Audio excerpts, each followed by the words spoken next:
Okay, so we have 21 chapters to discuss today in our small groups. So you're not going to get questions regarding the speaking leaders talk. You're just going to talk about what you read, 21 chapters worth. So, and I'm going to try to be quick on giving you some history, but you know how that goes. I make no promises, but I learned some really fun stuff, so can't wait to share.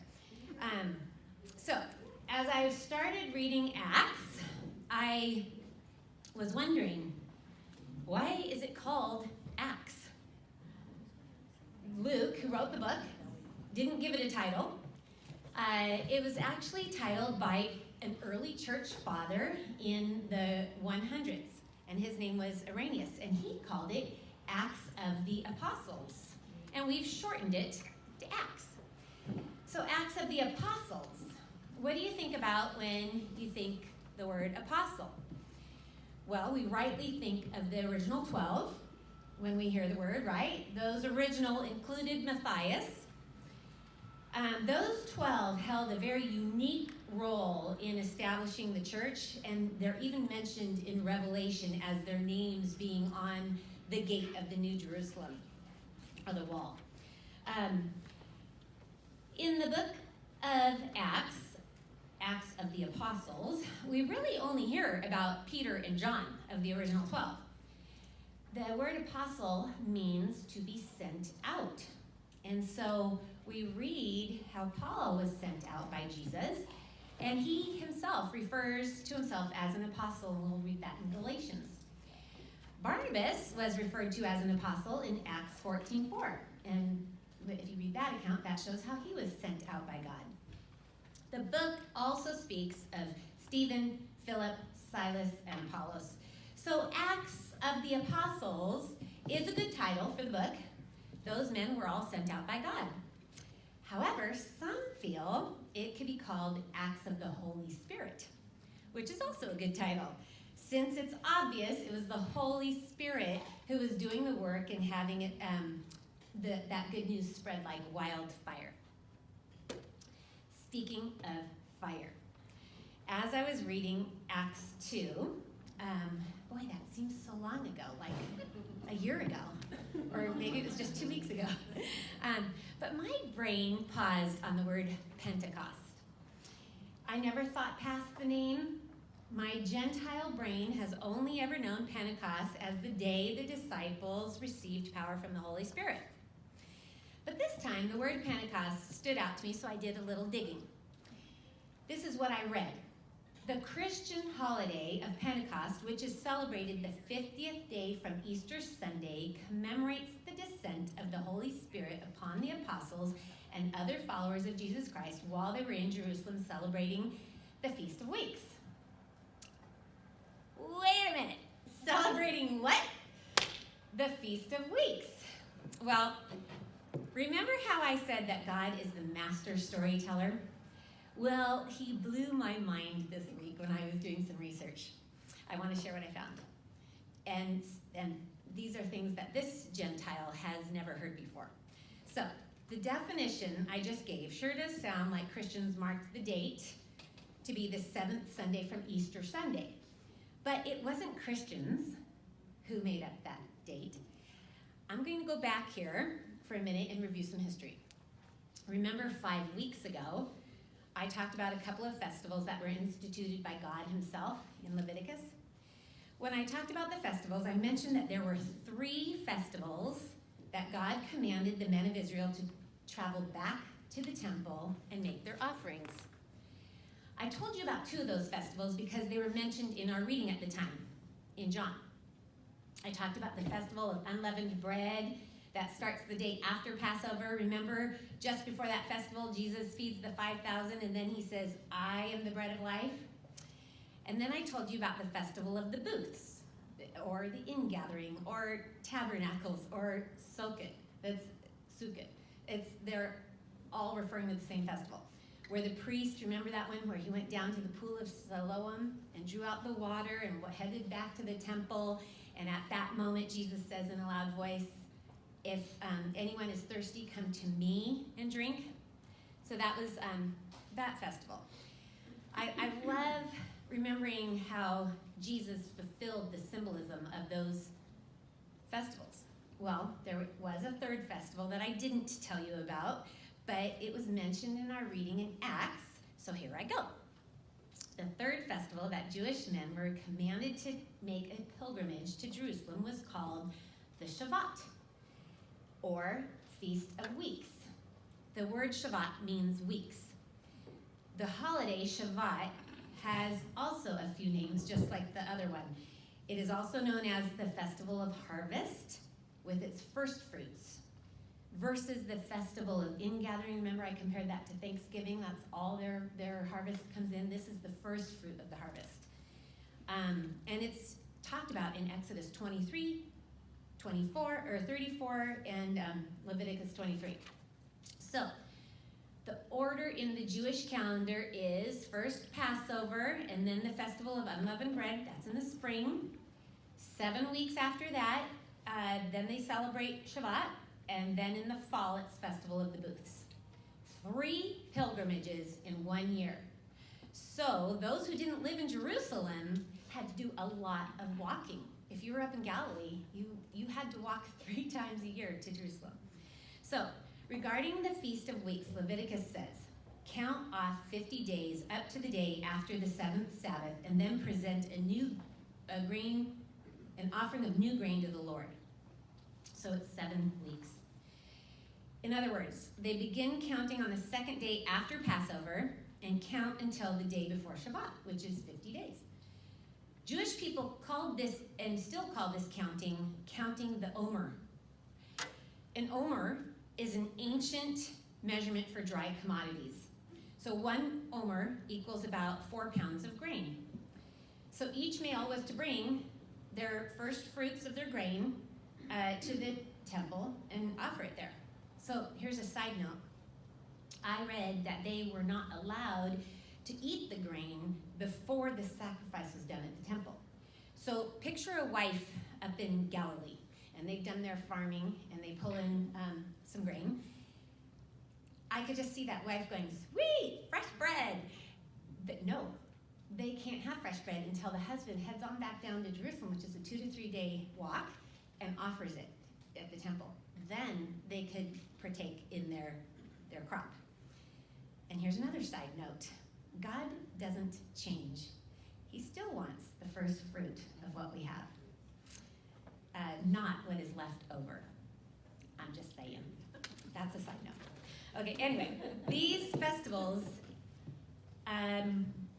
instituted by God were twofold. One, they celebrated at harvests, but they also commemorated other things, like the Festival of the Booths commemorated how God provided for them in the desert. Remember the booths where they were temporary structures, so that's how God provided for them in the desert, but it also commemorates the gathering of the harvest. So likewise, the Shabbat not only celebrates the first fruit of the harvest, but it also commemorates the anniversary of God giving the Torah. One Jewish commentary wrote, on Passover, the people of Israel were freed from their enslavement by Pharaoh, and on Shabbat, they were given the Torah and became a nation committed to serving God. So according to the Jewish site, the counting of days and weeks is understood to express anticipation and desire for the giving of the Torah.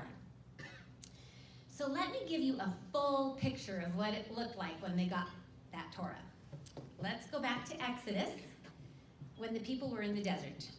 God told Moses to gather the people at the foot of Mount Sinai, which is also called Mount Horeb, but they were not to touch the mountain or they were to be killed. They had 3 days to wash their clothes, get all dolled up, and be near the mountain. So this is the account. I'm going to read it to you. It's in 19. On the morning of the 3rd day, there was thunder and lightning with a thick cloud over the mountain and a very loud trumpet blast. Everyone in camp trembled. Then Moses led the people out of the camp to meet with God, and they stood at the foot of the mountain. Mount Sinai was covered with smoke because the Lord descended on it in fire. the smoke billowed up from it like smoke from a furnace, and the whole mountain trembled violently. As the sound of the trumpet grew louder and louder, Moses spoke, and the voice of God answered him. And then God gave them the 10 Commandments. But this was their response. When the people saw the thunder and lightning and heard the trumpet and saw the mountain and smoke, they trembled with fear. They stayed at a distance and said to Moses, "Speak to us yourself, and we'll listen, but do not have God speak to us, or we will die." That's how awesome this was. Moses tells them not to be afraid, but they didn't want to be involved with that awesome scene with God's fire and power. So Moses goes back up the mountain and gets some more instructions on holy living, instructions on how to build a portable temple, and exactly how to celebrate these 3 important feasts. The Feast of Unleavened Bread, the Feast of Harvest, and the Feast of Ingathering.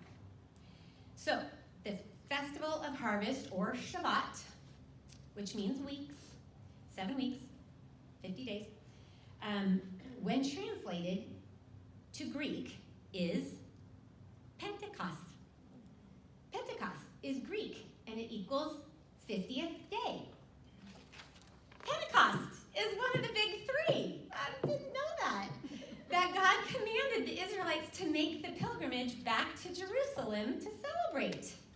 So Festival of Weeks, Shabbat, aka Passover, was celebrated each year 7 weeks after Passover to commemorate that incredible fire-filled day when they received the Torah. So now let's jump to Acts. Jesus raises from the dead and is seen by people over a period of 40 days. At first, the disciples saw Jesus in that house that they were hiding in Jerusalem. That's recorded in both Luke and John. That was Easter Sunday. Sometime after that, during the next 40 days, the apostles walked up to Galilee. They went home, which is about a 2 to 3 day journey on foot. Remember, in Matthew, we read that Jesus told them he would meet them up there. And he did just that. Remember, he made them a fish breakfast after they fished all night. So then they walked back down to Jerusalem. Why? Could it have been because they were preparing for the Festival of Weeks, Pentecost? Yes. So this makes so much sense to me now, because I was always like, why were they up there, and then they're down here, and then they were pilgriming back to Jerusalem. So Luke says in the first chapter of Acts, on one occasion while he, Jesus, was eating with them, and this could have been when they were in Galilee or when they were in Jerusalem, he said, either way, he gave this command: do not leave Jerusalem, but wait for the gift my Father promised, which you have heard me speak about. In a few days, you will be baptized with the Holy Spirit. In Luke's gospel account, he describes how Jesus, after 40 days being with them, took them out to the vicinity of Bethany, where he was taken up before their eyes, and the apostles returned to Jerusalem filled with joy. They did what Jesus said. They stuck around. They went to the temple to worship. They designated Matthias to be the replacement apostle. And they got ready, like they did every year, to celebrate Shabbat. Maybe they pulled an omar of barley out of their bags. Maybe they washed their clothes. But they were expectant, kind of like those Israelites in the camp, getting ready, cleaning their clothes, getting ready, expecting something. So now, it's the day of Pentecost, Shabbat. The town was filled with God-fearing Jews from every nation under heaven, according to chapter 2, because they pilgrimed there. Doesn't that make sense? So, as tradition had it, the gathered apostles were to think back to that burning mountain and their ancient relatives experiencing the shaking and the trembling and seeing the fire. So this is in remembrance of that scene. Maybe they were in the middle of reading the 10 Commandments, which they did every year to commemorate the Torah being given to them, when suddenly a sound like the blowing of a violent wind came from heaven and filled the whole house where they were sitting. Do you see the comparison? I was like, ah. They saw what seemed to be tongues of fire that separated and came and rested on each one of them. It's no longer God in the fire on the mountain, but now God, the Holy Spirit, is in and on each person.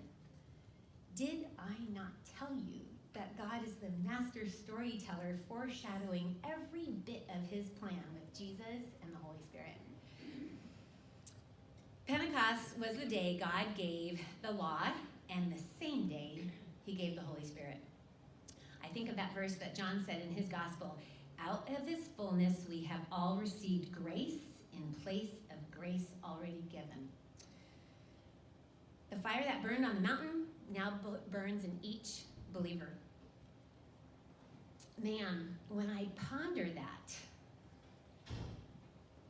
thinking how the Israelites were not to touch that holy mountain because it was holy, when I read that, I think of 1 Corinthians 3:16 through 17, and I have such a new clarity on my holiness. And I want you to have clarity on your holiness. I've read this verse to you before, and I'm going to read it again. Don't you know yourselves that you are God's temple and that the Spirit of God lives in you? If anyone destroys God's temple, he will destroy him. For God's temple is holy, and that is what you are. How powerful. We need to fully understand that. We are holy. You are holy. So, Pentecost is a day where Jewish people observe the holiday by renewing their acceptance of the God-given Torah. And I think I'm going to talk about the Torah next week. But sadly, they still are not hearing Moses' words that told them not to be afraid. They still want to keep God at a distance. But we Christians, on the other hand, celebrate that God is with us. He gave us the Holy Spirit and made us holy. I hope you found that bit of history as fascinating as I did. So here ends the history lesson for today. All right, and so you have about